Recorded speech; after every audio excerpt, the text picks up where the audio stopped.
The media is quick to air reports of women protesting the confirmation of Judge Brett Kavanaugh. They aren't telling the whole story. One America's Pearson explains how many of the women involved in the protest are actually being funded by liberal billionaire George Soros.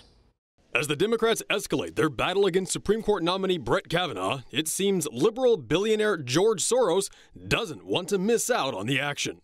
Last Friday, Kavanaugh's confirmation seemed all but certain as Arizona Senator Jeff Flake announced he was prepared to vote in favor of President Trump's nominee. But after abruptly being accosted by two women in an elevator, Flake changed his tune and decided to postpone his vote.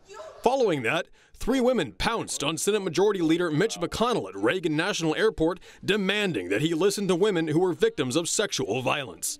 The media was quick to air the clips. But what they didn't report is that these weren't just random women trying to make their voices heard.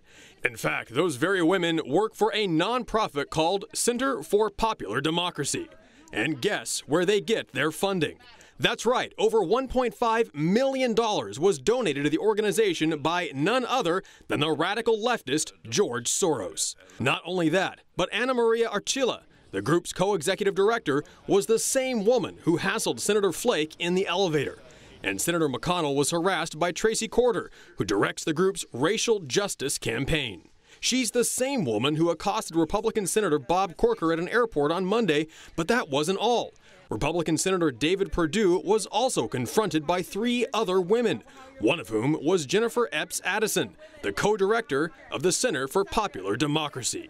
Soros also donated over $1.2 million to the sister group Center for Popular Democracy Action, which loudly protested at the Kavanaugh hearings and resulted in over 200 arrests. Considering that Soros has gone even further, working with a leftist group to air anti-Kavanaugh ads on TV, it begins to paint a picture that perhaps these protests aren't what they seem to be. When liberal billionaires are literally paying professional activists to disrupt democracy and manipulate U.S. senators into changing their votes, the American people should begin to question the true motives behind the protests.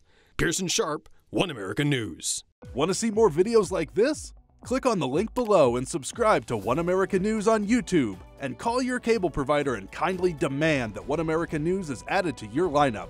Call and subscribe today.